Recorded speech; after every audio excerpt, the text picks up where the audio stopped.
Shalom.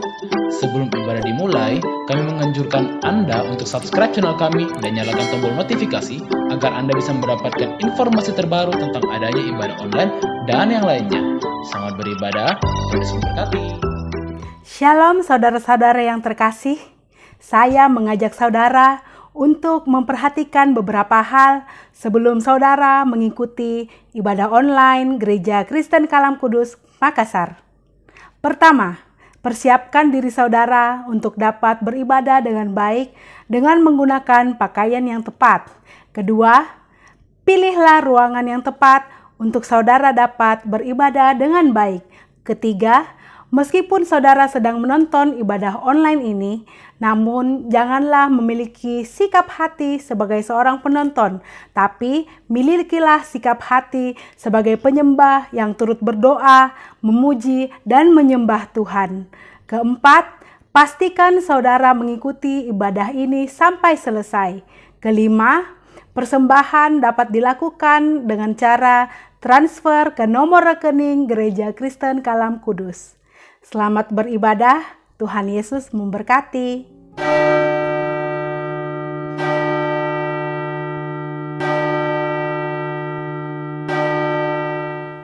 Selamat pagi jemaat sekalian yang dikasihi oleh Tuhan. Kita bersyukur kalau kita sudah boleh melalui bulan yang ke-9 di tahun 2020 ini. Dan pada minggu ini adalah minggu pertama bulan ke-10 tahun 2020 ini. Kita bersyukur Tuhan masih memberikan kepada kita kekuatan, kesehatan. Kita masih boleh bersama-sama keluarga. Kita bersyukur dan berterima kasih. Dan mari kita bersama-sama mempersiapkan hati kita untuk kita datang kepada Tuhan, beribadah kepada Dia. Saya mengundang jemaat sekalian untuk bangkit berdiri dan kita akan bersaat teduh bersama-sama.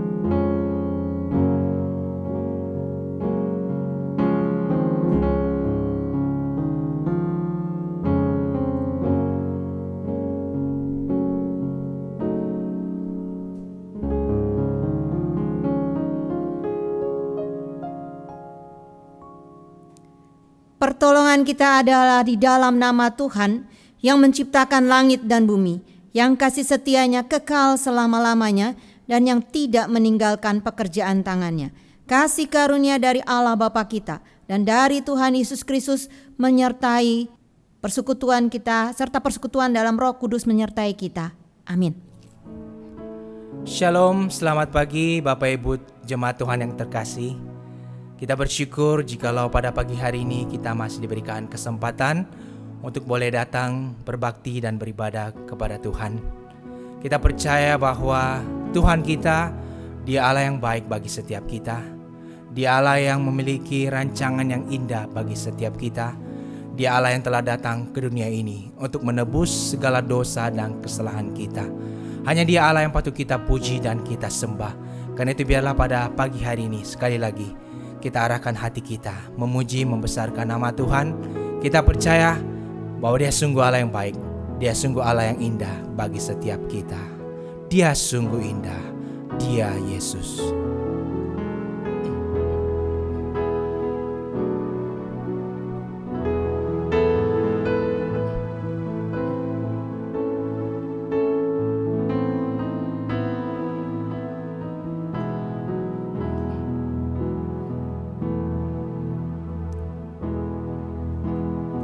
Dia sungguh indah, Dia Yesus,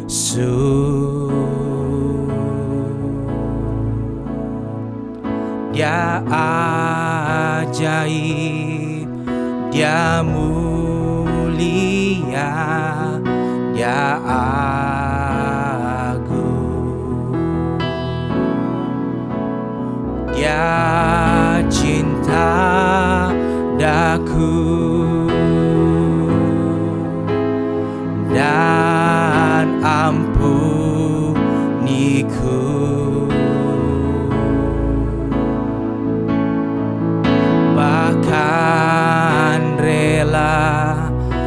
berikan nyawanya untuk selamatkanku. Sambutlah Yesus, tinggikan Yesus, beri Dia hormat, pujian dan kuasa. Yesus Raja, bagi yang mulia, ku angkat tanganku, Kau ku puja, ku cinta, ku sembah. Haleluya, Dia sungguh indah, Dia sungguh indah. Dia Yesus,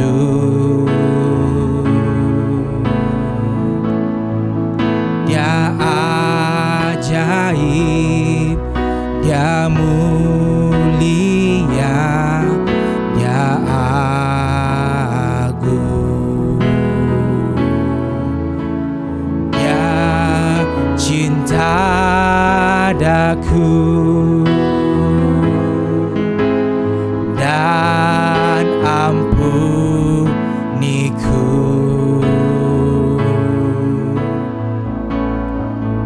Bahkan rela berikan nyawanya untuk selamatkanku. Sambutlah Yesus, tinggikan Yesus, beri Dia hormat, pujian dan kuasa. Yesus Raja, bagi yang mulia, ku angkat tanganku, Kau ku sembah, ku cinta, ku sembah. Haleluya, sambutlah Yesus, tinggikan Yesus, beri Dia hormat, pujian dan kuasa. Yesus Raja, bagi yang mulia, ku angkat tanganku, Kau ku puja, ku cinta, ku sembah. Haleluya, Kau ku puja, Kau ku puja, ku cinta, ku sembah. Haleluya,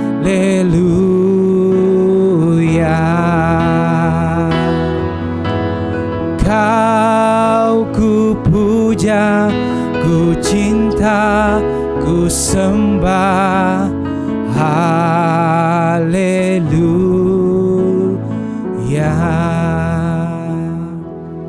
Hanya Engkau ya Tuhan yang patut kami puji dan kami sembah, sebab Engkaulah ya Tuhan yang telah menciptakan kami, Engkau Allah yang menuliskan kehidupan kami.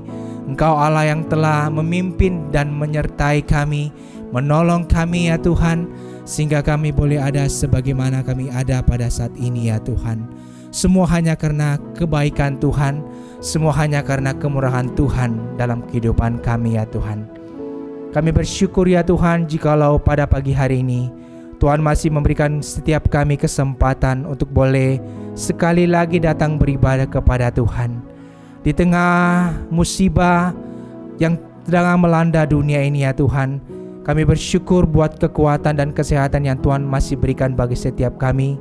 Ajar kami untuk menghargai setiap waktu yang Tuhan berikan bagi setiap kami, sehingga ketika Tuhan masih memberikan kami kesempatan untuk boleh beribadah kepada Tuhan, kami boleh menggunakan waktu yang Tuhan berikan bagi setiap kami dengan baik, dengan sungguh-sungguh datang dan mempersiapkan hati kami untuk berbakti dan beribadah kepada Tuhan. Biarlah ya Tuhan Engkau yang boleh bertahta di atas setiap pujian dan penyembahan kami, sebab hanya Engkau Allah yang patut dipuji dan ditinggikan dalam kehidupan kami ya Tuhan. Berkati hamba-Mu yang akan menyampaikan firman-Mu. Biarlah firman-Mu sekali lagi menegur kami, menolong kami ya Tuhan untuk mengerti dan memahami maksud Tuhan dan rencana Tuhan bagi kehidupan kami. Dan biarlah ya Tuhan kami boleh melakukan firman Tuhan dalam kehidupan kami, sehingga Tuhan kami bisa menjadi pelaku-pelaku firman Tuhan yang hidup, yang boleh memuliakan dan meninggikan nama Tuhan. Ampuni setiap dosa dan kesalahan kami ya Tuhan, sebab kami tahu betapa berdosanya kami. Sucikan dan kuduskan kami, layakkan kami untuk boleh datang dan memasuki tahta dan hadirat-Mu yang kudus. Biarlah ibadah kami pada pagi hari ini boleh menjadi sebuah persembahan yang baik dan berkenan di hadapan Tuhan. Pimpin sertai Tuhan, biarlah segala hormat dan kemuliaan hanya bagi nama-Mu ya Tuhan. Terima kasih Bapa. Ini doa kami di dalam nama Tuhan Yesus, Putra-Mu yang tunggal, Tuhan dan Juru Selamat kami.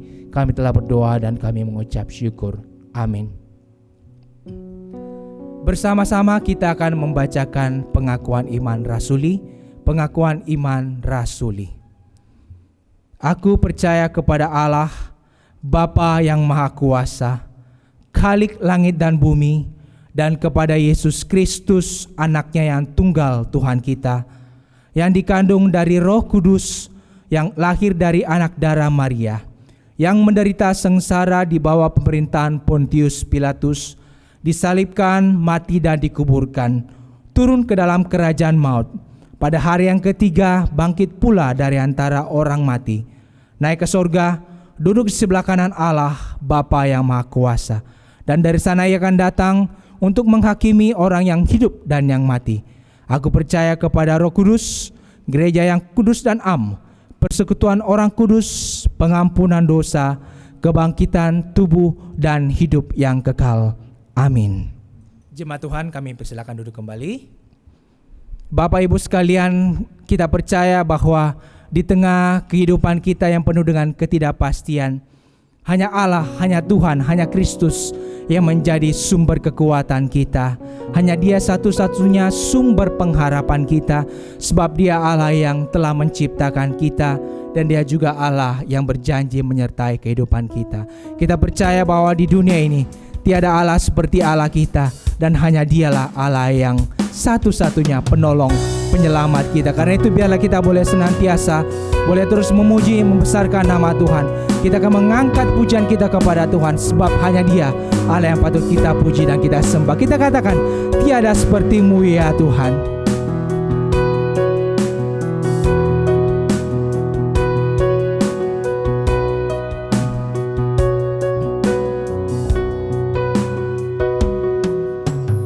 Anugerah-Mu kepadaku tak pernah berubah, perbuatan-Mu terlukiskan di dalam hatiku. Tercengang-ku dibuat-Mu, ku kagum padamu. Tak ada hal di hidupku terluput dari-Mu. Kau indah, Kau mulia, tiada seperti-Mu. Ku ingin hidupku menyenangkan-Mu. Kau terawal dan terakhir, pencipta segalanya. Seluruh bintang pun bersinar oleh ucapan-Mu. Engkau pun mengasihiku, penulis hidupku. Tak henti segenap nafasku menyembah-Mu selalu. Kau indah, Kau mulia, tiada seperti-Mu. Ku ingin hidupku menyenangkan-Mu. Segala puji, segala hormat, segenap hatiku menyembah-Mu. Terimalah segenap hidupku sebagai persembahan yang hidup.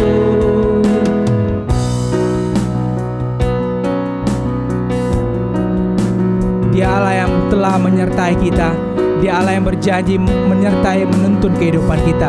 Anugerahnya bagi setiap kita tidak pernah berubah. Anugerah-Mu kepadaku tak pernah berubah.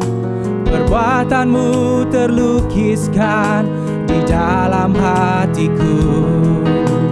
Tercengangku dibuat-Mu, ku kagum padamu. Tak ada hal di hidupku terluput dari-Mu.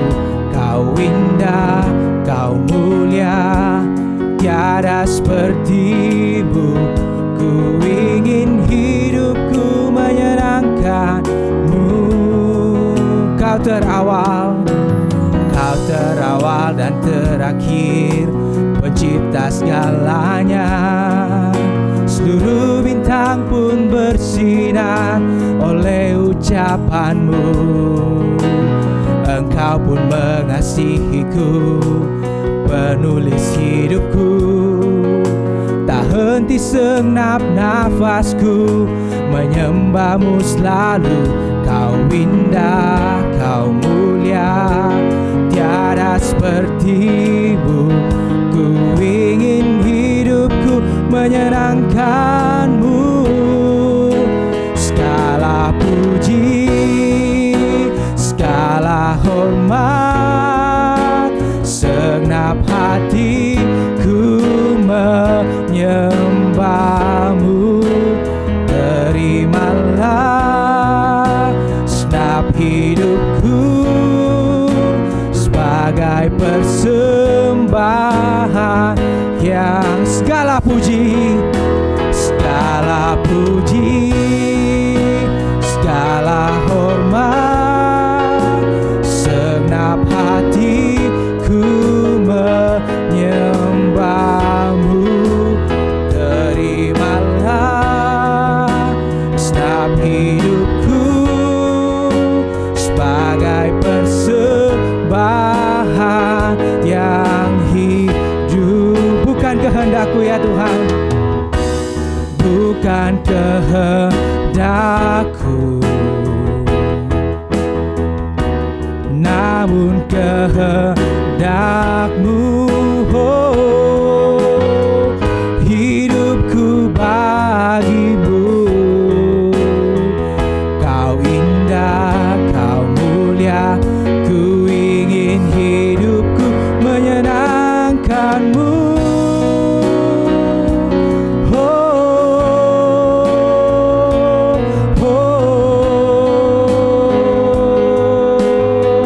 Biarlah kehidupan kami ya Tuhan boleh senantiasa dan selalu menyenangkan-Mu ya Tuhan. Engkau yang menjadi alasan bagi kehidupan kami ya Tuhan. Biarlah kehidupan kami boleh senantiasa memuji dan menyembah Engkau ya Tuhan.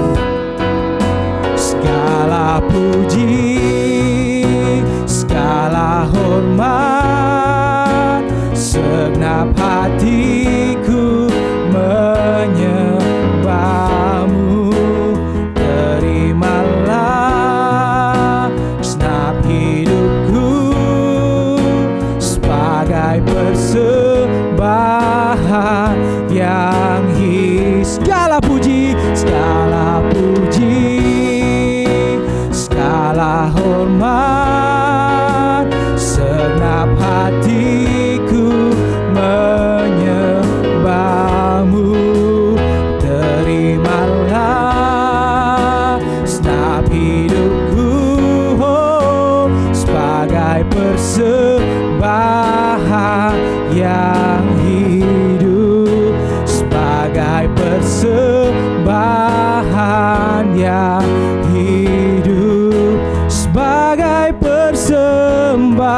Tuhan yang hidup bagimu.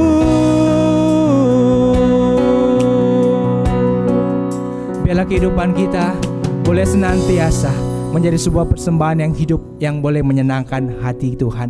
Sebab kita percaya bahwa Dia Allah yang memiliki setiap rencana bagi setiap kita.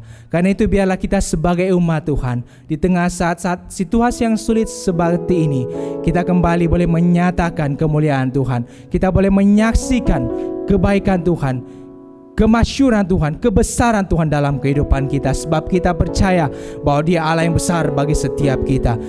Mari kita bangkit berdiri. Sekali lagi kita memuji dan kita membesarkan nama Tuhan. Ku kan bangkit menyatakan kebesarannya.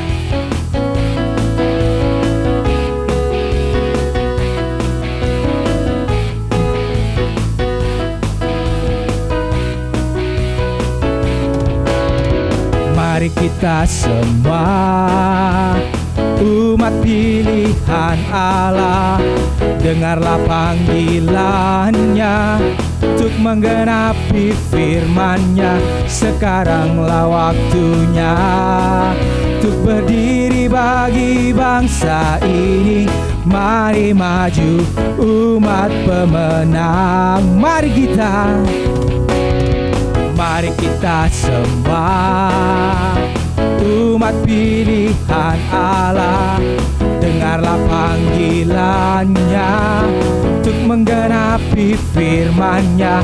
Sekaranglah waktunya untuk berdiri bagi bangsa ini. Mari maju umat pemenang, nyatakan ku kan bangkit, nyatakan kemuliaan-Nya. Ku kan bangkit, nyatakan kebesaran-Nya, sampai setiap lutut bertelut, semua lidah mengaku Yesus Kristus Dialah Tuhan, Raja segala raja. Dialah Raja, Dialah Allah kita, Dialah Raja di atas segala raja.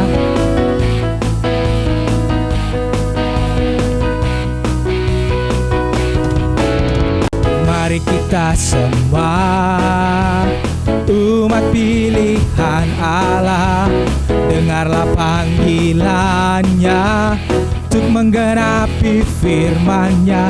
Sekaranglah waktunya untuk berdiri bagi bangsa ini. Mari maju umat pemenang. Ku kan bangkit, ku kan bangkit, nyatakan kemuliaan-Nya. Ku kan bangkit, nyatakan kebesaran-Nya, sampai setiap lutut bertelut, semua lidah mengaku Yesus Kristus Dialah Tuhan, Raja segala raja. Dialah, sekali lagi kita nyatakan, ku kan bangkit, nyatakan kemuliaan-Nya.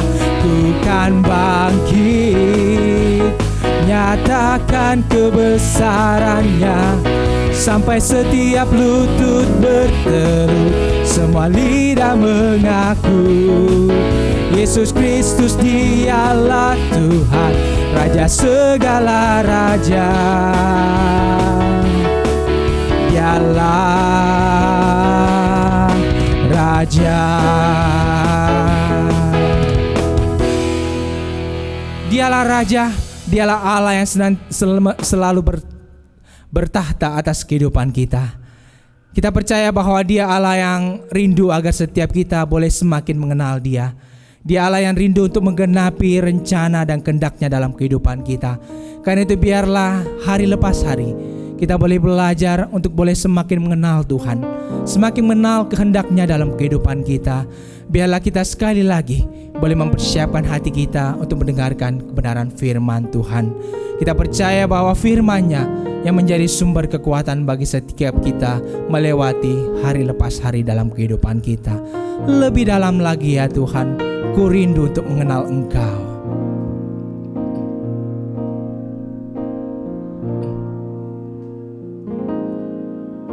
Satu hal yang ku rindukan ya Tuhan, selalu berada di dekat-Mu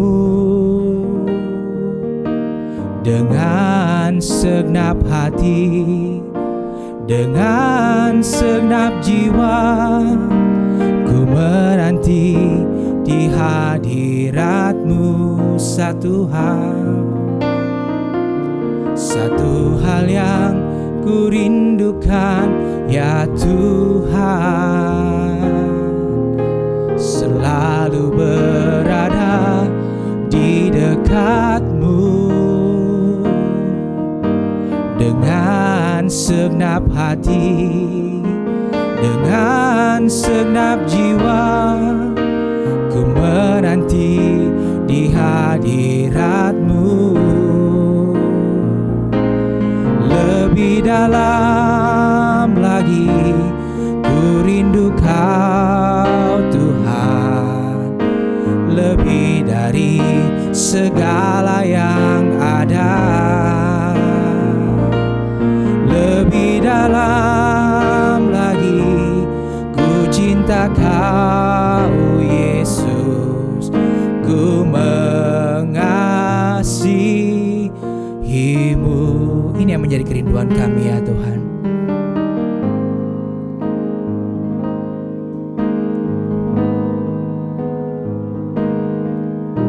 Satu hal yang ku rindukan ya Tuhan, selalu berada di dekat-Mu dengan segenap hati, dengan segenap jiwa, ku menanti di hadirat-Mu. Lebih dalam lagi ku rindu Kau Tuhan, lebih dari segala yang ada.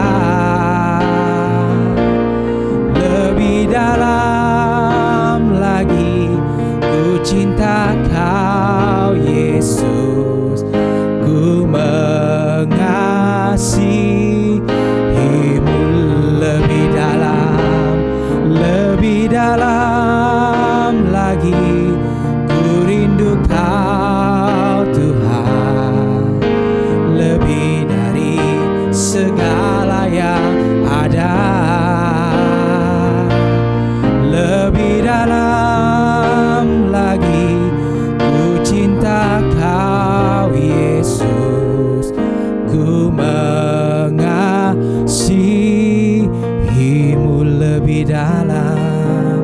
Lebih dalam lagi ku rindu Kau Tuhan, lebih dari segala yang ada. Lebih dalam lagi ku cinta Kau Yesus, ku mengasihi-Mu, ku mengasihi-Mu,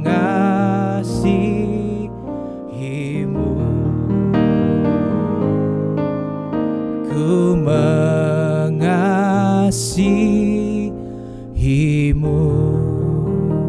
Biarlah kita boleh belajar untuk boleh semakin hari, boleh semakin mengasihi Tuhan di dalam kehidupan kita. Firman Tuhan pada pagi hari ini akan dibawakan oleh penginjilis Ang Suyuchen. Kepada penginjil Ang Suyuchen kami persilakan. Selamat pagi jemaat sekalian, mari kita bersama-sama merenungkan sebagian kecil firman Tuhan yang terdapat di dalam Injil Markus pasal yang ke-7 ayat yang pertama sampai dengan ayat yang ke-23. Bapak Ibu, kita akan membacanya. Saya akan membacakan buat jemaat sekalian yang dikasihi oleh Tuhan. Pada suatu kali serombongan orang Farisi dan beberapa ahli Taurat dari Yerusalem datang menemui Yesus. Mereka melihat bahwa beberapa orang muridnya makan dengan tangan yang najis, yaitu dengan tangan yang tidak dibasuh. Sebab orang-orang Farisi seperti orang-orang Yahudi lainnya tidak makan kalau tidak melakukan pembasuhan tangan lebih dulu. Karena mereka berpegang pada adat istiadat nenek moyang mereka. Dan kalau pulang dari pasar, mereka juga tidak makan kalau tidak lebih dahulu membersihkan dirinya. Banyak warisan lain lagi yang mereka pegang, umpamanya hal mencuci cawan, kendi, dan perkakas tembaga. Karena itu orang-orang Farisi dan ahli-ahli Taurat itu bertanya kepadanya, "Mengapa murid-muridmu tidak hidup menurut adat istiadat nenek moyang kita, tapi makan dengan tangan yang najis?" Jawabnya kepada mereka, "Benarlah nubuat Yesaya tentang kamu, hai orang-orang munafik, sebab ada tertulis, bangsa ini memuliakan aku dengan bibirnya, padahal hatinya jauh daripadaku. Percuma mereka beribadah kepadaku, sedangkan ajaran yang mereka ajarkan ialah perintah manusia. Perintah Allah kamu abaikan untuk berpegang pada istiadat manusia." Yesus berkata pula kepada mereka, "Sungguh pandai kamu mengesampingkan perintah Allah supaya kamu dapat memelihara adat istiadatmu sendiri. Karena Musa telah berkata, hormatilah ayahmu dan ibumu, dan siapa yang mengutuki ayahnya atau ibunya harus mati. Tetapi kamu berkata, kalau seorang berkata kepada bapaknya atau ibunya, apa yang ada padaku yang dapat digunakan untuk pemeliharaanmu sudah digunakan untuk korban, yaitu persembahan kepada Allah, maka kamu tidak membiarkannya lagi berbuat sesuatu pun untuk bapaknya atau ibunya. Dengan demikian, firman Allah kamu nyatakan tidak berlaku demi adat istiadat yang kamu ikuti itu. Dan banyak hal lain yang seperti itu yang kamu lakukan." Lalu Yesus memanggil orang banyak dan berkata kepada mereka, "Kamu semua dengarlah kepadaku dan camkanlah. Apapun dari luar yang masuk ke dalam seseorang tidak dapat menajiskannya. Tetapi apa yang keluar dari seseorang, itulah yang menajiskannya. Barang siapa bertelinga untuk mendengar, hendaklah ia mendengar." Sesudah ia masuk ke sebuah rumah untuk menyingkir dari orang banyak, murid-muridnya bertanya kepadanya tentang arti perumpamaan itu. Maka jawabnya, "Apakah kamu juga tidak dapat memahaminya? Tidak tahukah kamu bahwa segala sesuatu dari luar yang masuk ke dalam seseorang tidak dapat menajiskannya? Karena bukan masuk ke dalam hati tetapi ke dalam perutnya, lalu dibuang di jamban. Dengan demikian ia menyatakan semua makanan halal." Katanya lagi, "Apa yang keluar dari seseorang, itulah yang menajiskannya. Sebab dari hati orang timbul segala pikiran jahat, percabulan, pencurian, pembunuhan, perzinahan, keserakahan, kejahatan, kelicikan, hawa nafsu, iri hati, hujat, kesombongan, kebebalan. Semua hal-hal jahat ini timbul dari dalam dan menajiskan orang." Sebelum kita merenungkannya, mari kita bersama-sama masuk di dalam doa terlebih dahulu. Tuhan, pada saat ini kami datang kepadamu Tuhan. Kami yang masih digelimpangi dengan virus corona yang masih merebak di sekitar kami Tuhan. Dan Tuhan, kami datang dengan segala kerendahan hati Tuhan, untuk kami rindu Tuhan boleh belajar bagian kecil daripada firman Tuhan. Tuhan, Engkau tahu apa yang kami pikirkan. Engkau tahu apa yang kami gelisahkan Tuhan. Engkau tahu Tuhan bagaimana kami jatuh bangun Tuhan di dalam kami Tuhan, bergumul untuk bertumbuh di dalam iman kami selama kami berada di rumah. Tuhan, Engkau mengerti semuanya. Engkau melihat Tuhan bagaimana begitu banyak kelemahan-kelemahan kami. Namun Tuhan, biarlah sekali lagi Tuhan, di pagi hari ini kami rindu Tuhan, Engkau Tuhan menopang kembali hidup iman kami lewat kebenaran firman-Mu. Kami rindu Tuhan, Engkau berbicara kepada kami kembali. Melalui Roh Kudus-Mu Tuhan, bukakan pengertian kami. Tolong hamba-Mu yang terbatas ini, biarlah Engkau berbicara kepada setiap kami. Di dalam nama Tuhan Yesus kami berdoa. Amin. Setiap komunitas atau masyarakat memiliki tradisi dan adat istiadatnya sendiri. Yang menjadi pertanyaan, apakah itu tradisi? Menurut KBBI, Kamus Besar Bahasa Indonesia secara daring, dikatakan bahwa tradisi adalah kebiasaan turun-temurun dari nenek moyang yang masih dijalankan di dalam masyarakat. Atau penilaian atau anggapan atau bahwa cara-cara yang telah ada merupakan yang paling baik dan benar. Kamus lain yang saya coba lihat yaitu di dalam Kamus Bahasa Inggris Merriam-Webster. Tradisi adalah warisan yang sudah ditetapkan atau kebiasaan pola berpikir, tindakan atau perilaku seperti di dalam praktek keagamaan atau kebiasaan masyarakat. Tradisi juga berarti menurunkan informasi tentang kepercayaan, tentang hal-hal yang biasa dilakukan baik melalui perkataan lewat mulut atau lisan dengan contoh dari satu generasi ke generasi yang lain tanpa ada instruksi secara tertulis. Nah, Bapak Ibu, bangsa Israel juga memiliki tradisi dan adat istiadat tersendiri. Uniknya, bangsa Israel ada bangsa yang memiliki aturan kehidupan yang semuanya diatur berdasarkan hukum yang diberikan Allah kepada Musa di Gunung Sinai. Jadi semuanya itu diatur oleh hukum Tuhan. Dan bangsa Israel dikenal sebagai negara teokrasi. Selain 10 hukum yang tertulis, Allah juga memberikan aturan-aturan untuk bisa mengaplikasikan akan 10 hukum tersebut. Dan tentunya ini harus diwariskan turun-temurun kepada generasi-generasi selanjutnya dari bangsa itu. Ini berdasarkan Ulangan pasal 6 ayat yang ke-6 dan ke-8. Inilah yang membentuk tradisi kehidupan bangsa Israel. Baik secara keagamaan, kenegaraan, sosial bermasyarakat, relasi dengan wanita, dengan pria dan lain sebagainya. Semuanya diatur oleh Tuhan. Hukum Taurat ketika pertama kali diberikan kepada bangsa Israel bertujuan agar mereka bisa hidup kudus, hidup benar di hadapan Tuhan di negeri perjanjian dan mereka bisa menyatakan akan kekudusan Tuhan.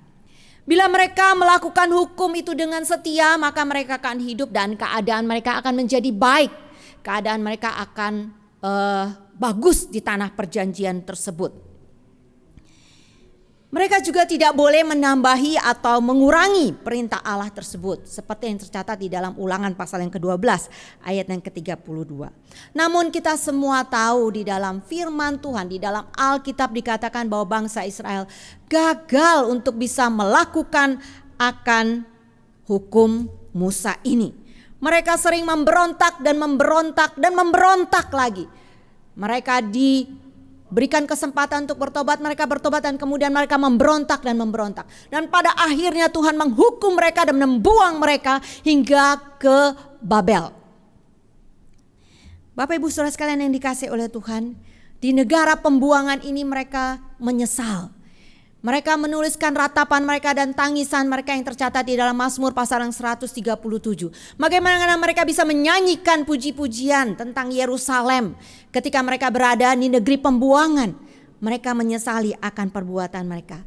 Banyak di antara mereka yang kemudian kembali ke Israel. Dan pada masa antar perjanjian, banyak ajaran yang berupa penjelasan atau tafsiran daripada hukum Taurat ini beredar, diajarkan, ditambahkan oleh para rabi, orang-orang Farisi dan ahli-ahli Taurat. Maksud mereka adalah untuk menjaga agar mereka bisa melakukan hukum Taurat dengan lebih ketat dan lebih baik. Dan mereka tidak perlu lagi dihukum, tidak perlu lagi dibuang ke negara yang jauh. Kemudian ajaran daripada hukum adat istiadat mereka ini, tradisi yang diturunkan ini, mereka ajarkan kepada murid-murid mereka dan menjadi sebuah tradisi dan adat istiadat yang kuat pada zaman Tuhan Yesus. Sayangnya, maksud baik ini pada akhirnya menjebak mereka sendiri di dalam aturan yang mereka buat. Mereka menjadi orang-orang yang legalis. Mereka hanya mentaati hukum itu, tapi tidak melihat inti hukum yang sebenarnya. Akibatnya adalah mereka menggantikan hukum dan kebenaran Allah dengan tradisi nenek moyang mereka. Tradisi mencuci tangan sebelum makan tidak pernah diajarkan di dalam hukum Musa untuk dilakukan oleh rakyat atau bangsa Israel semuanya. Allah menetapkan aturan bagi para imam untuk menguduskan diri mereka sebelum mereka mempersembahkan korban bakaran. Nah, mereka harus cuci tangan dan cuci kaki mereka. Ini hanya untuk imam, bukan untuk bangsa Israel. Tetapi aturan ini kemudian diperluas dalam masa antar perjanjian sehingga bukan hanya imam yang harus cuci tangan, tetapi juga seluruh rakyat orang Israel juga harus melakukannya. Mari kita lihat klip singkat tentang bagaimana orang Israel ini mencuci tangan, ya, ritual pencucian tangan.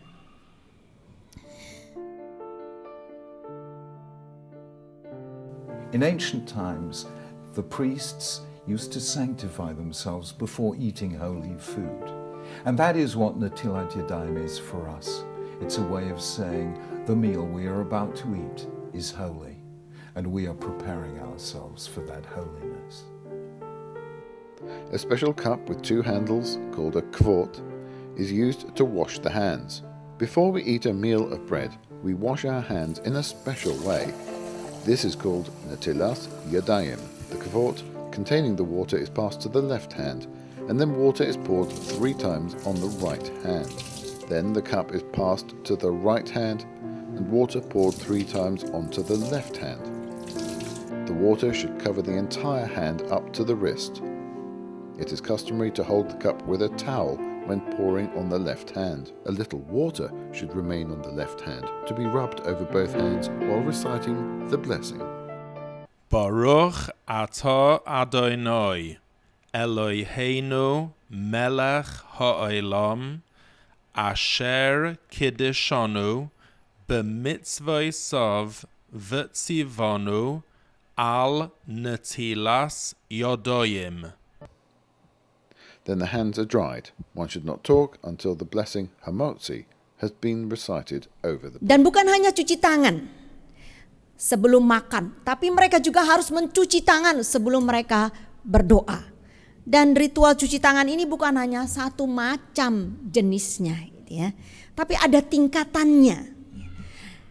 Kalau misalnya orang yang mau makan itu stay at home, tinggal di rumah saja, nggak pergi kemana-mana gitu ya, maka mereka cukup mencuci tangan itu seperti dalam video tadi, hanya cukup 1 gelas saja untuk cuci tangan kedua tangan, seperti itu sudah cukup. Tapi ada grade yang kedua, kalau mereka pulang dari pasar gitu ya, maka mereka bukan hanya mencuci tangan dengan air yang segelas itu tadi, itu tidak akan cukup. Jadi mereka harus mencuci tangan tuh sampai ke lengan-lengan mereka, bahkan mereka itu wajib mandi ya. Kadang-kadang cuci tangan sampai ke lengan saja tidak cukup, tapi mereka juga harus mandi, ya, membersihkan seluruh tubuh mereka. Ya. Ada satu kolam yang namanya mikvah, ya. Jadi mereka harus mandi di dalam mikvah ini. Nah, kemudian mereka bisa makan. Kenapa mereka harus mandi? Karena mungkin pada waktu ke pasar mereka bersenggolan dengan orang-orang yang bukan orang Israel dan orang kafir, penyembah berhala. Itu membuat mereka jadi najis katanya. Dan bukan hanya itu saja, mungkin pada waktu ke pasar ya mereka jalan lalu gak kesengaja mereka kesenggol atau kena bangkai gitu ya. Itu juga membuat mereka jadi najis. Atau mereka melewati kuburan yang gak kelihatan ya. Karena itu mereka juga akan menjadi najis gitu ya. Oleh karena itu mereka harus mandi ya. Dan harus bersih sebelum mereka makan. Mereka juga mewarisi tradisi mencuci akan barang-barang perkakas-perkakas mereka gitu ya. Benda-benda yang bisa mentransfer sesuatu yang kotor, sesuatu yang unclean, sesuatu yang najis itu kepada orang. Seperti misalnya cawan, benda-benda yang bentuknya lengkung, benda-benda yang bentuknya ada corongnya seperti cawan ya. Nah, itu semua harus dibasuh atau dicuci ya, supaya tidak menularkan kotoran kepada manusia ya. Dan perkakas-perkakas tembaga juga gerabah-gerabah mereka harus cuci. Belum lagi soal peraturan makanan. Makanan orang Israel itu istilahnya bukan halal ya, tetapi kosher ya. Yang kita bilang halal itu bukan hanya jenisnya saja, tetapi mereka juga cara mengolahnya, cara menyajikannya, kemudian cara menjualnya, itu semua harus sesuai dengan aturan adat istiadat mereka ya. Nah, ini yang disebut dengan kosher. Bagi ahli Taurat dan orang Farisi pada masa Yesus, ini wajib dilakukan, hukumnya wajib. Dan bahkan ini menjadi lebih penting daripada hukum Allah itu sendiri. Jadi mereka bukan hanya mewajibkan, tetapi ini menjadi lebih penting daripada hukum Allah itu sendiri. Di sini kita melihat bahwa mereka sudah menambahi hukum Tuhan dengan ajaran manusia. Mereka juga mengurangi hukum Tuhan sesuai dengan kepentingan mereka dan semau mereka sendiri. Seperti yang Tuhan Yesus katakan bahwa mereka menolak memelihara orang tua mereka jika properti yang mereka punya itu sudah dijadikan persembahan korban, persembahan kepada Tuhan. Maka mereka menolak untuk memelihara ke papa dan mama mereka. Mereka bilang, "Pa, Ma, sorry ya, nanti toh saya tidak bisa pelihara kamu ya, karena ini loh properti saya, tanah saya ya, hewan-hewan saya, ternak saya ini saya sudah hibahkan kepada Tuhan, sudah persembahkan kepada Tuhan." Bukankah mempersembahkan sesuatu kepada Tuhan hal yang mulia? Tetapi mereka mengorbankan akan hukum Tuhan yang kelima. Hormatilah ayahmu dan ibumu supaya lanjut nguruti tanah yang diberikan Tuhan Allahmu. Mereka mengorbankan akan hal itu. Dan bukan hanya itu saja, mereka juga sengaja melakukan korban itu. Saudara, apa sih itu korban? Korban dalam bahasa aslinya juga tulisannya korban ya saudara ya. Jadi korban adalah persembahan kepada Allah yang tertunda. Nah, apa maksudnya ini? Korban adalah nazar kepada Allah untuk menyerahkan tanah, hewan, manusia yang dipersembahkan khusus kepada Allah. Korban itu diserahkan kepada Tuhan ketika orang yang bernazar meninggal dunia. Bukan pada saat orang itu masih hidup, tetapi pada saat orang itu sudah meninggal dunia. Dan kemudian barulah seluruh properti yang dia miliki itu diserahkan, dihibahkan menjadi milik Tuhan melalui imam.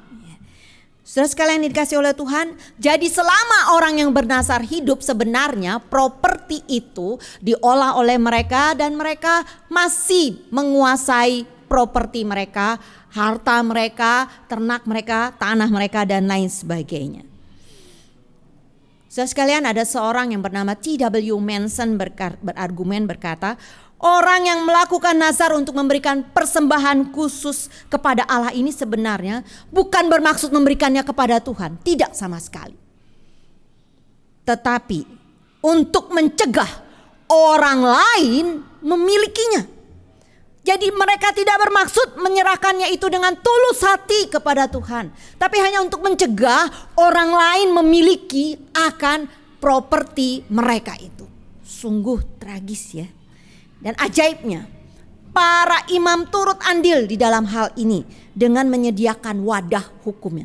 Bapak Ibu, saudara sekalian tahu apa yang mereka sediakan wadah hukumnya? Mereka berkata kepada seorang yang bernazar untuk menyerahkan properti mereka. Bila seseorang sudah bernazar, maka mereka akan berusaha mencegah orang itu untuk mengambil kembali, menarik kembali akan korban itu dan digunakan untuk kemanusiaan. Mereka akan tarik itu. Mereka akan berusaha untuk mencegah supaya orang itu tidak tarik akan persembahannya. Walaupun digunakan untuk orang tua, mereka berusaha untuk mencegah akan hal itu. Dan mereka juga mengenakan penalti ya, atau kena denda jika seseorang menarik korbannya di tengah jalan. Ya. Jadi bagi seorang pria yang bernazar untuk menyerahkan korban, lalu kemudian dia menarik kembali korbannya itu, maka dia dikenakan denda sebanyak 50 sikal. Ya. Tapi bagi seorang wanita yang bernazar untuk menyerahkan korban, kalau dia menarik korbannya itu, maka dia akan dikenakan denda 30 sikal. Ya. Ini menurut catatan Josephus, sejarawan Yahudi yang hidup pada masa itu. Jelas di sini bahwa mereka mencari untung para imam ini lewat wadah hukum yang mereka buat soal korban ini. Apakah Yesus di sini menganggap bahwa semua tradisi tidak boleh dilakukan? Tidak. Yesus sendiri menyatakan di dalam khotbah di bukit yang tercatat di dalam Injil Matius pasal yang ke-5 bahwa dia berkata, "Aku datang bukan untuk meniadakan hukum Taurat atau kitab para nabi, tidak, tapi aku datang untuk menggenapinya. Dan siapapun tidak boleh tidak melakukannya." Seluruh orang yang mengaku umat kerajaan Allah sekalipun, mereka harus tetap melakukan akan hukum Taurat dan apa yang diperintahkan Tuhan di dalam kitab para nabi. Tapi yang Yesus tolak adalah jika tradisi manusia menjadi lebih tinggi atau bertentangan dengan hukum Taurat itu sendiri. Jika tradisi manusia menjadi lebih tinggi atau bertentangan dengan hukum Taurat sendiri, maka itu tidaklah dilakukan. Bapak Ibu Saudara sekalian yang dikasihi oleh Tuhan, orang Farisi dan ahli Taurat ini mereka menggantikan ketaatan kepada Allah dengan ketaatan kepada manusia.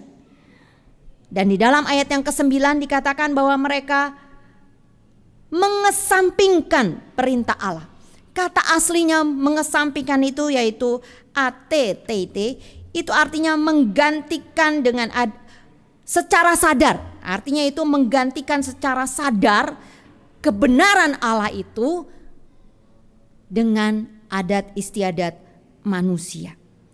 Jadi mereka itu bukannya sedang terpaksa, ya, tetapi menggantikannya secara sadar. Mereka pilih sepenuhnya untuk menolak kebenaran Allah itu.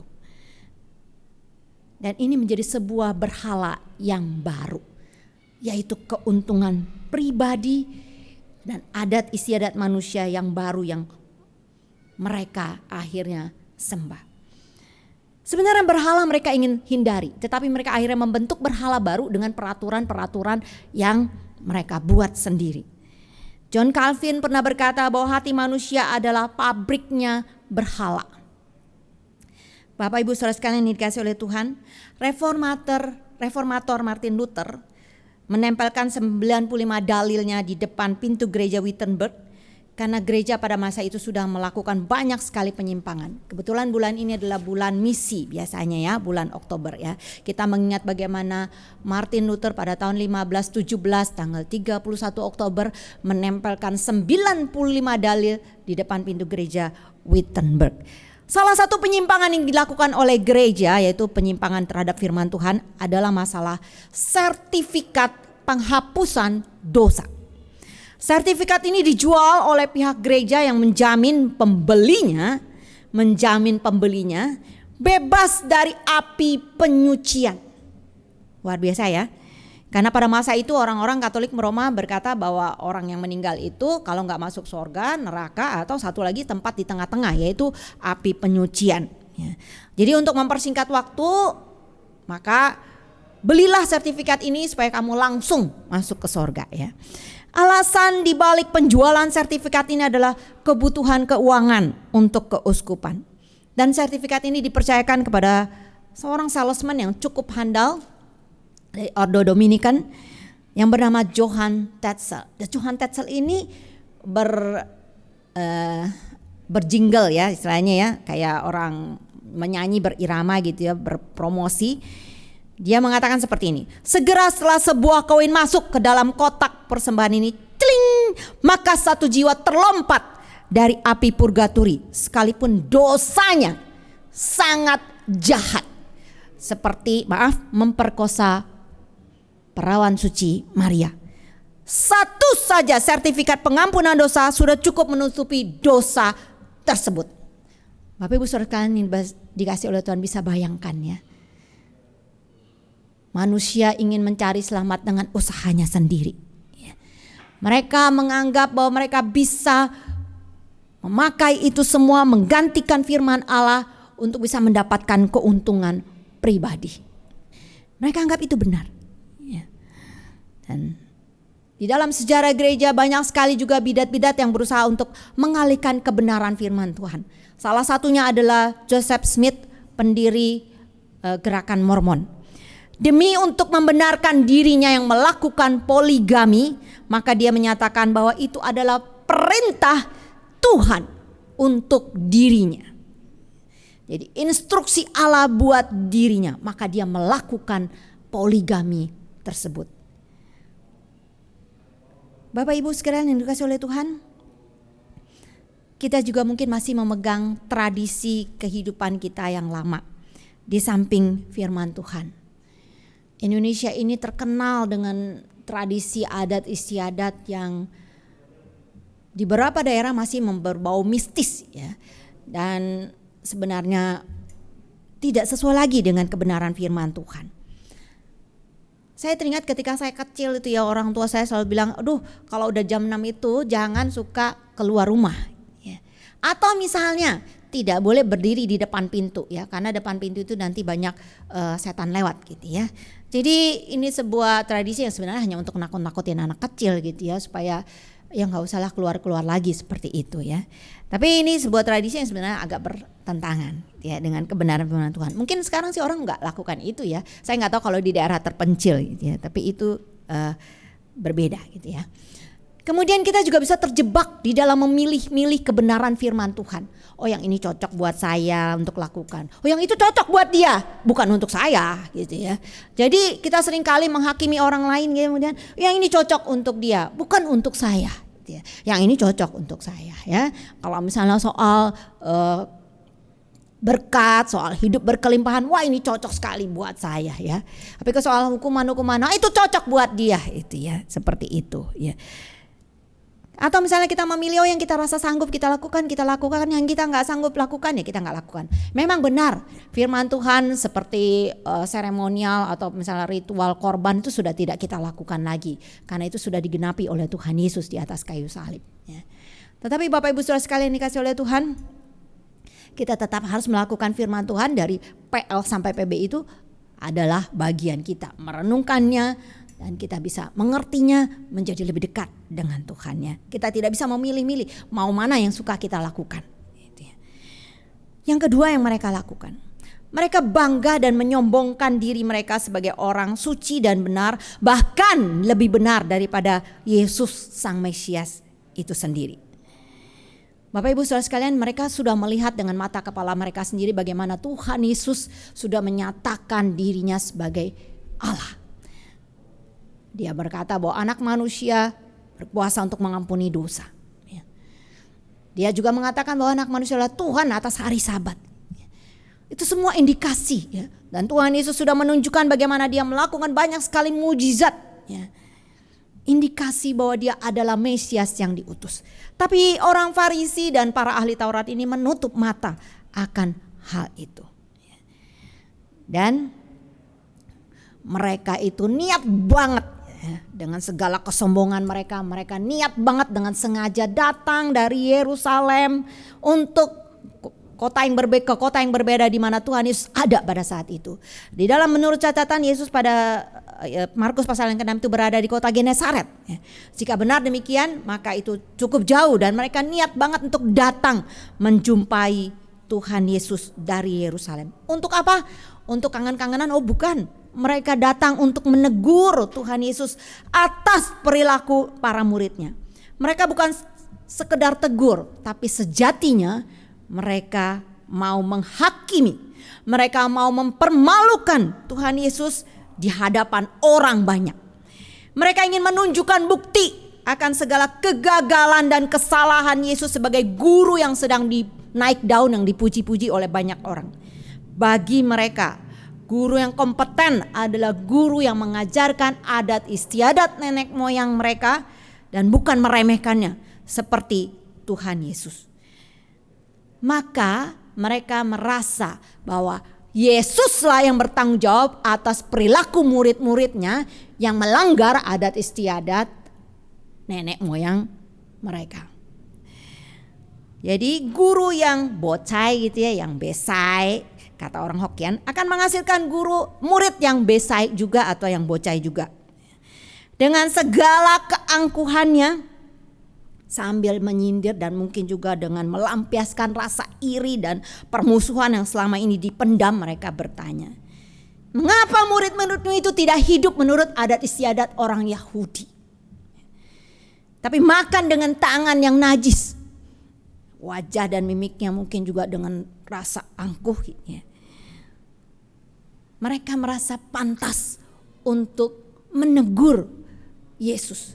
Mereka merasa mereka lah yang menjadi penjaga daripada hukum Allah.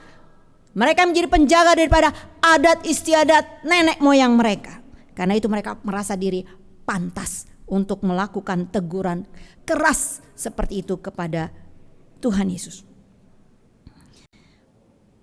Bapak Ibu, C.S. Lewis di dalam bukunya Mere Christianity, dia menuliskan sebuah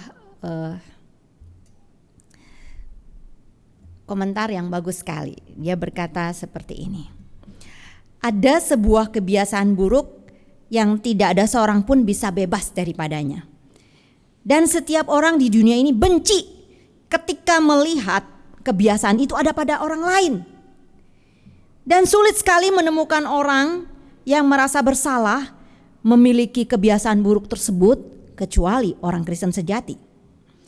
Banyak orang bisa mengakui temperamen buruk yang mereka miliki, atau mereka mengakui bahwa diri mereka itu gak bisa lepas daripada para wanita dan minuman keras. Banyak orang bisa mengakui. Banyak orang juga bisa mengakui bahwa diri mereka itu seorang pengecut. Tapi C.S. Lewis berkata, aku belum pernah mendengar orang yang bukan orang Kristen sejati menyalahkan diri mereka atas kebiasaan buruk ini. Semakin banyak kita memiliki hal ini, makin benci kita jika melihat orang lain yang memilikinya. Semakin banyak kita memiliki akan kebiasaan buruk ini, makin benci kita jika melihat orang lain memilikinya. Kebiasaan buruk yang saya maksud adalah kebanggaan dan kesombongan diri. Kesombongan diri akan menuntun pada kejahatan-kejahatan lainnya.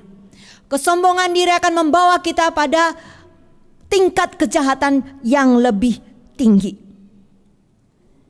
Inilah semangat orang Farisi, yang sama dengan semangat orang-orang berdosa lain yang sering juga kita lakukan. Apabila diri kita merasa kita paling benar dan semua orang salah, maka kita berusaha mencari-cari kesalahan orang lain, bukti-buktinya, mengumpulkan bukti-buktinya, dan kemudian kita gibah, kita menjelek-jelekannya. Bukan hanya di belakang tetapi di depan orang banyak sekalipun. Yang ketiga, apa yang dilakukan oleh orang Farisi ini? Karena mereka orang yang legalis ini, mereka menjadi orang-orang yang munafik. Lain di muka, lain di belakang. Kata munafik ini seperti para pemain teater pada masa itu, teater Yunani, para aktornya itu memakai topeng ya. Jadi topeng yang sesuai dengan peran yang mereka mainkan. Nah, mereka wajah aslinya itu enggak kelihatan ya, Kalau FTV sekarang atau misalnya film sekarang kan wajah aslinya kelihatan. Tetapi zaman dulu tidak, mereka ada topeng-topengnya gitu ya. Jadi di aktor di panggung itu pakai topeng. Ya. Mereka hanya pura-pura saja, ya. Hatinya tidak ada yang tahu. Ya. Kondisi sekarang juga mirip-mirip ya kita ya. Kita kan semua pakai masker ya, ketemu orang di jalan kita nggak tahu dia tuh tersenyum atau enggak sih sama saya, atau dia lagi gitu kan kita nggak tahu gitu ya. Jadi kita nggak ngerti nih orang ini lagi ngapain sama saya gitu kan ya. Dia tersenyum kah, atau dia lagi marah-marah kah, atau dia lagi ngapain mulutnya, kita nggak ada yang tahu ya. Jadi seperti itu lah ya. Nah, orang Farisi dan ahli Taurat itu menganggap diri mereka itu sedang beribadah kepada Tuhan ya. Pada waktu mereka menaati hukum yang dibuat oleh nenek moyang mereka. Benarkah demikian? Tuhan Yesus dengan nada yang sangat keras, yang sarkastis, dia berkata, "Benarlah nubuat Yesaya tentang kamu, hai orang-orang munafik. Percuma kamu beribadah, ya. Jadi hanya memuliakan aku dengan bibirnya saja, padahal hatinya jauh daripadaku." Ajaran yang mereka ajarkan adalah ajaran manusia. Bapak Ibu Saudara sekalian yang dikasihi oleh Tuhan,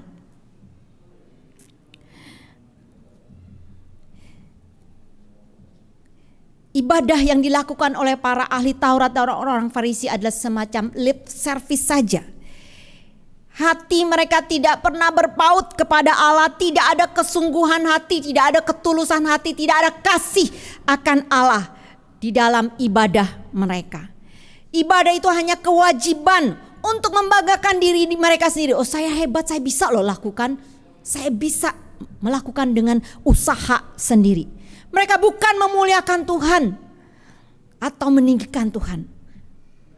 Sama seperti ketika seorang pemungut cukai yang datang ke rumah ibadat kemudian berdoa dengan menengadahkan dan sambil membanggakan dirinya, saya bukan seperti orang berdosa lainnya, bla bla bla bla dan seterusnya. Saudara sekalian dikasihi oleh Tuhan, inilah ibadah mereka. Mereka anggap mereka sudah melakukan yang terbaik. Mereka tidak seperti orang berdosa lainnya. Mereka sudah melakukan adat istiadat nenek moyang mereka.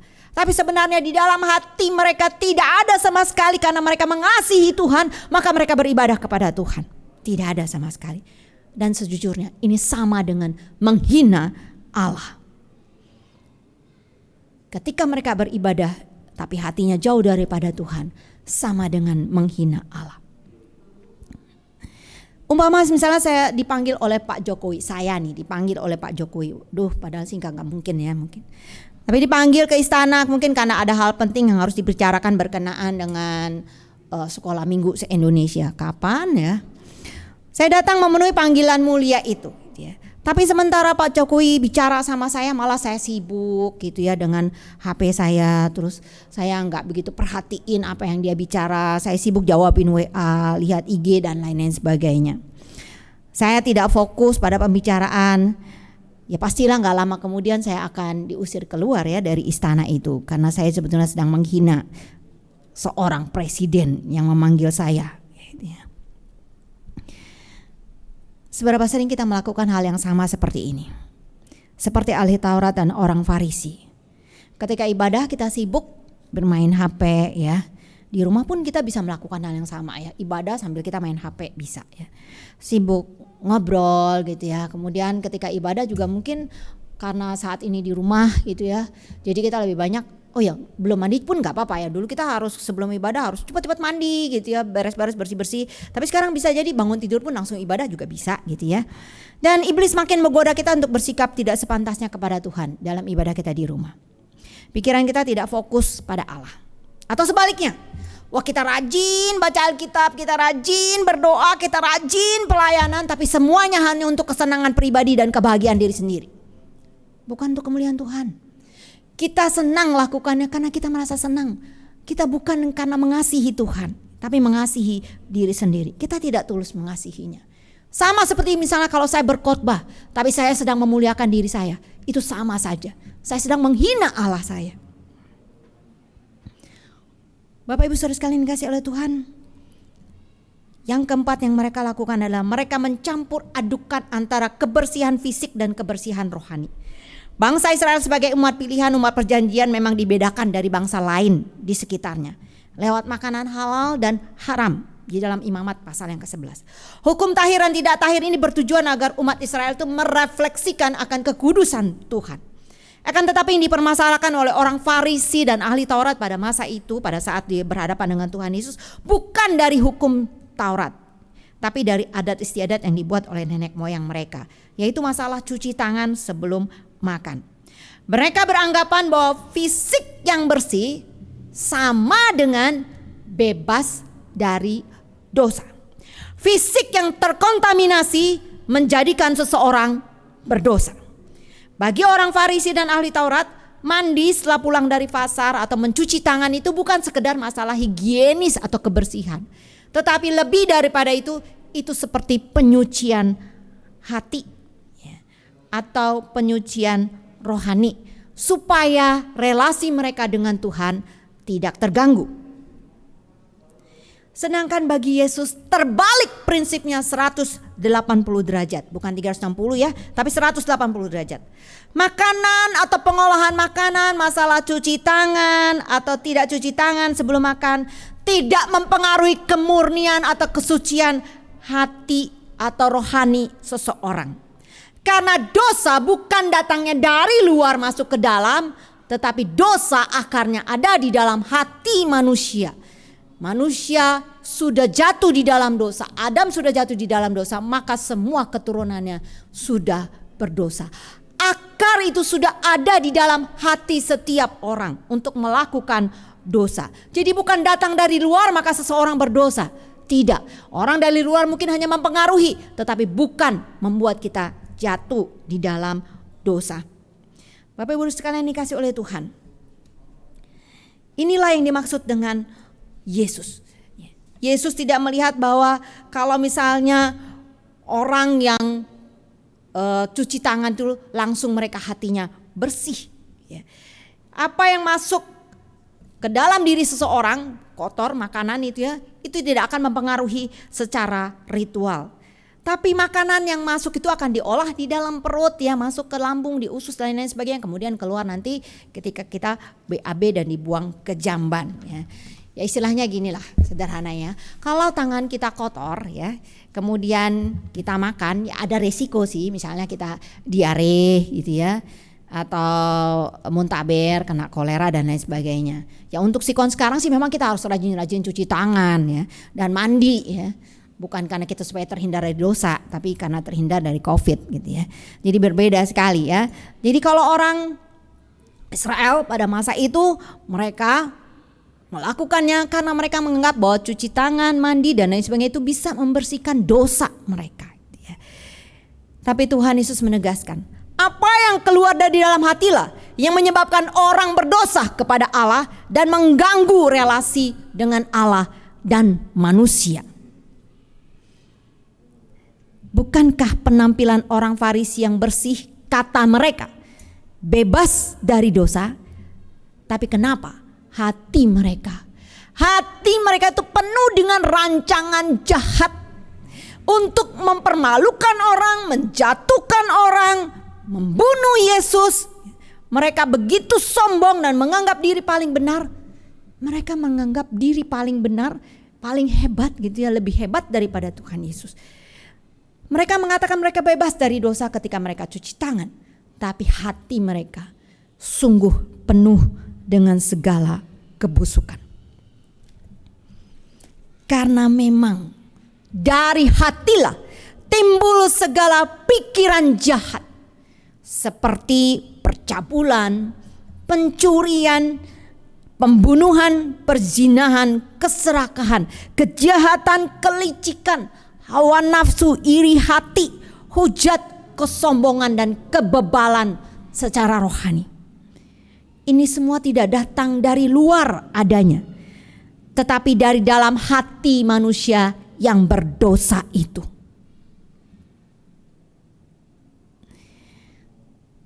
Dan ini semua akan menghasilkan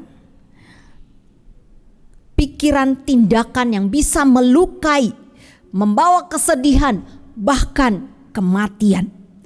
Seseorang menjadi bersih dari dosa bukan karena usaha sendiri atau kepatuhan kepada hukum-hukum, dan juga bukan karena pembersihan fisiknya maka seseorang bersih dari dosa.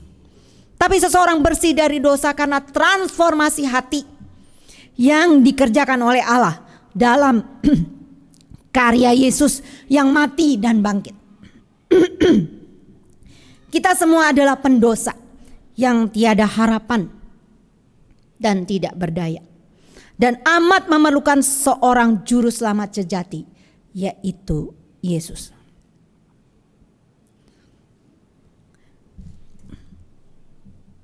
Allah tidak melihat apa yang dilihat oleh manusia. Manusia melihat apa yang di depan mata, tapi Allah melihat hati.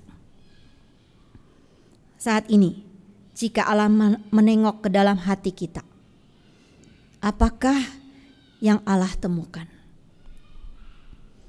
Topeng-topeng kita kah? Ataukah Allah menemukan kedegilan hati kita seperti orang Farisi dan para murid? Ataukah Allah menemukan sekumpulan hukum-hukum dan doktrin-doktrin yang kita pegang yang membuat kita sulit untuk menerima dan mengasihi orang lain yang berbeda dengan kita? Ataukah Allah menemukan hati seorang pendosa yang hancur, yang hanya mempercayai karya Kristus dan mau untuk terus diubah hingga makin jadi serupa dengan Kristus? Seperti pemungut cukai yang datang berdoa dan berdiri jauh-jauh sambil memukul diri dan tidak berani menengadah ke langit dan berkata, "Ya Allah, kasihanilah aku, orang berdosa ini." Amin. Mari kita bersama-sama berdoa. Tuhan, kami sudah mendengar akan firman-Mu.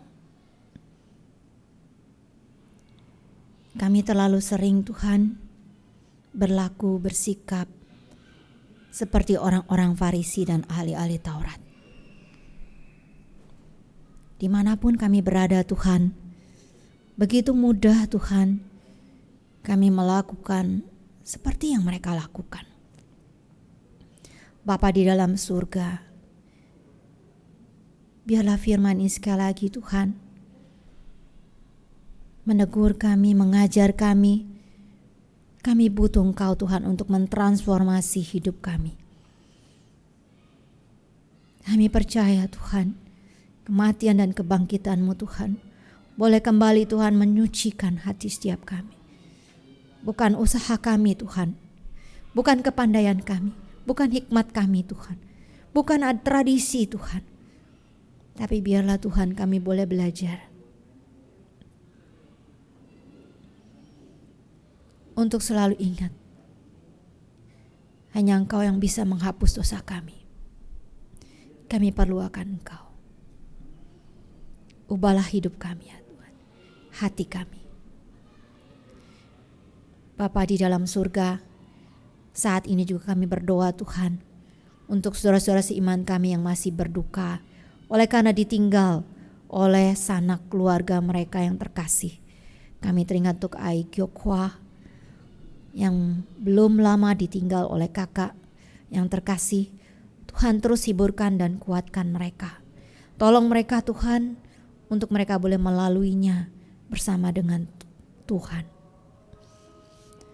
Kami juga bersyukur dan berterima kasih kalau saudara Irfan boleh mengucapkan janjinya, janji imannya di hadapan jemaat Tuhan, dan dia boleh dibaptis pada hari Senin yang lalu. Tuhan, kiranya Engkau terus tolong agar saudara Irfan boleh terus bertumbuh di dalam imannya, semakin mengenal Engkau lebih dalam melalui pengenalan akan firman Tuhan, persekutuan dengan Engkau secara pribadi, ya Tuhan. Kami juga berdoa, Tuhan, untuk rencana pernikahannya, Tuhan, kiranya Engkau juga terus menolong agar dia boleh, Tuhan, melalui akan semua ini kelak bersama-sama dengan Queenie, mereka boleh melalui bersama dengan Tuhan. Kami juga berdoa Tuhan untuk pemerintah bangsa kami. Tuhan tolong agar pemerintah bangsa kami juga diberikan hikmat di dalam menangani akan masalah COVID-19 ini dan juga efek daripada COVID ini Tuhan. Keadaan ekonomi yang semakin mungkin tidak membaik, Tuhan kiranya Engkau menolong agar pemerintah kami dimampukan untuk bisa mengambil tindakan dan antisipasi yang tepat ke depan. Kami juga berdoa merindukan Tuhan, kiranya Engkau memimpin setiap peneliti yang sedang mengerjakan akan vaksin. Tuhan berikan hikmat kepada mereka dan kemampuan kepada mereka untuk bisa menyelesaikannya tepat pada waktunya sehingga vaksin bisa disebarkan di seluruh Indonesia ini ya Tuhan. Bapa di dalam surga, kami juga teringat untuk setiap daripada tenaga-tenaga medis atau mereka yang bekerja di rumah sakit dengan risiko yang sangat tinggi. Tuhan, kiranya Engkau juga terus menguatkan mereka dan keluarga mereka Tuhan. Memberikan kepada mereka juga Tuhan hati yang tetap tulus di dalam menjalankan tugas dan tanggung jawab mereka. Bapa, pada saat ini juga Tuhan, kami mau menyerahkan Tuhan setiap diri kami. Tuhan pimpin kami terus Tuhan selama masa pandemik ini. Agar kami Tuhan boleh tetap punya kerinduan yang tulus untuk kami semakin mengenal Engkau Tuhan, mengasihi-Mu Tuhan. Walaupun kami di rumah seringkali banyak distraksi Tuhan dari sekitar kami, tapi biarlah Tuhan kami boleh tetap Tuhan menunjukkan akan kerinduan kami untuk kami boleh semakin mengenal-Mu. Terima kasih Tuhan Yesus. Kami berseru, kami berdoa hanya di dalam nama Tuhan kami Yesus Kristus, Juru Selamat kami yang hidup. Amin. Saudara yang dikasihi Tuhan, kita bersyukur kita sudah mendengarkan sebagian dari firman Tuhan. Biarlah firman Tuhan ini boleh terus hidup di dalam diri kita sehingga mengubahkan kita menjadi orang yang sungguh-sungguh mengenal dan percaya kepada Tuhan Yesus. Mari kita sama-sama bangkit berdiri, kita akan mengakhiri ibadah kita. Kita naikkan pujian doksologi.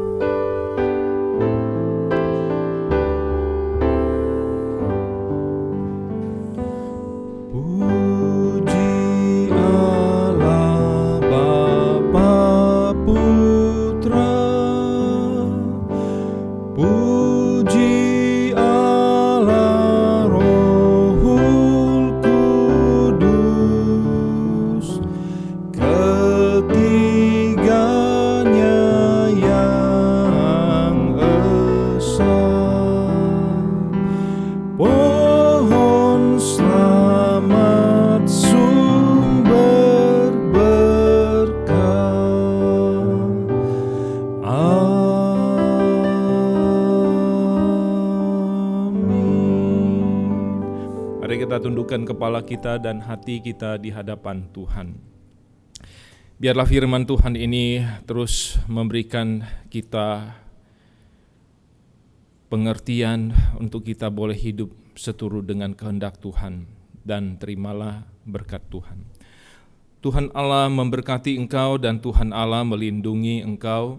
Tuhan Allah menyinari engkau dengan wajah-Nya. Tuhan Allah menghadapkan wajah-Nya kepadamu dan memberikan engkau kasih karunia dan damai sejahtera-Nya. Amin.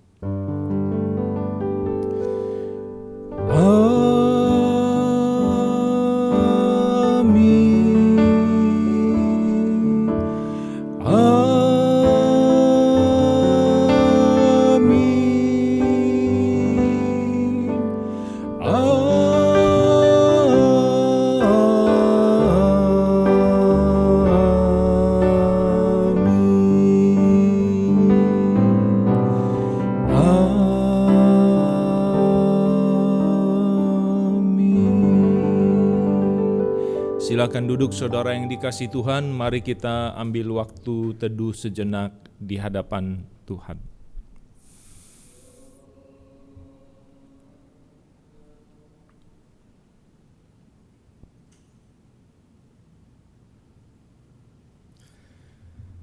Saudara, ada beberapa hal yang akan saya umumkan. Yang pertama, biarlah kita boleh tetap setia dan dengan sikap yang benar di dalam beribadah kita, dan kita boleh tetap setia terus di dalam memberikan persembahan. Dan ingat juga untuk Sekolah Kristen Kalam Kudus Makassar yang sedang melanjutkan renovasi sudah berjalan. Kita doakan sama-sama semuanya bisa lancar dan pembangunan bisa selesai sesuai dengan waktu yang diharapkan.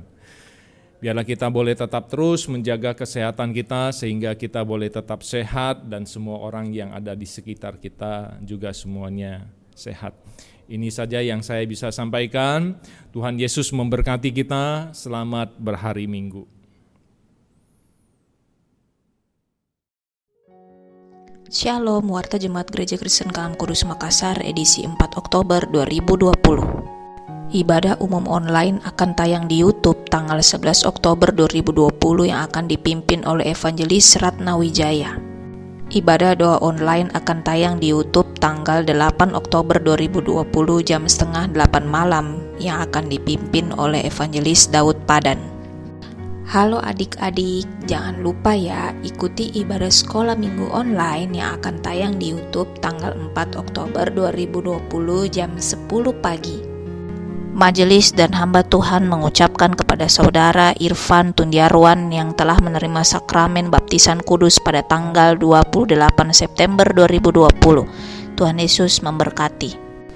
Bagi saudara-saudari yang berencana untuk menikah namun belum mengikuti kelas bimbingan nikah, bisa langsung daftar ikut kelas bimbingan nikah yang akan dimulai pada bulan Maret 2021. Pendaftaran akan ditutup pada tanggal 1 Februari 2021. Kelas katekisasi akan dilayani mulai bulan Agustus 2021. Harap mendaftar secepatnya kepada Pendeta James Japardi. Doakan untuk pembangunan kelas-kelas tambahan Sekolah Kristen Kalam Kudus Makassar di lahan yang ada, perizinan, pelaksanaan, dan dana yang dibutuhkan.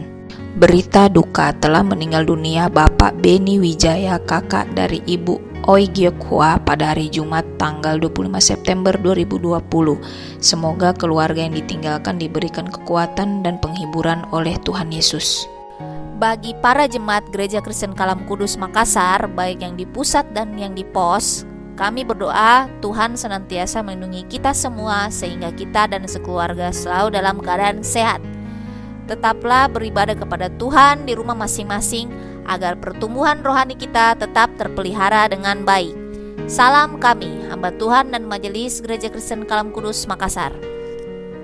Bagi Bapak, Ibu, Saudara-saudari yang tergerak memberikan persembahan misi dan persembahan saat malang untuk gereja kita, bisa transfer melalui nomor rekening Gereja Kristen Kalam Kudus Makassar atau menghubungi tata usaha gereja, atau bisa juga dengan cara barcode BCA yang tertera di warta ini. Bagi Bapak, Ibu, Saudara-saudari yang berulang tahun dalam minggu ini, Tuhan Yesus memberkati. Bagi para jemaat Gereja Kristen Kalam Kudus Makassar yang ingin tahu info penayangan ibadah online lainnya, bisa dilihat di YouTube gereja atau bisa juga di Instagram gereja. Tuhan Yesus memberkati.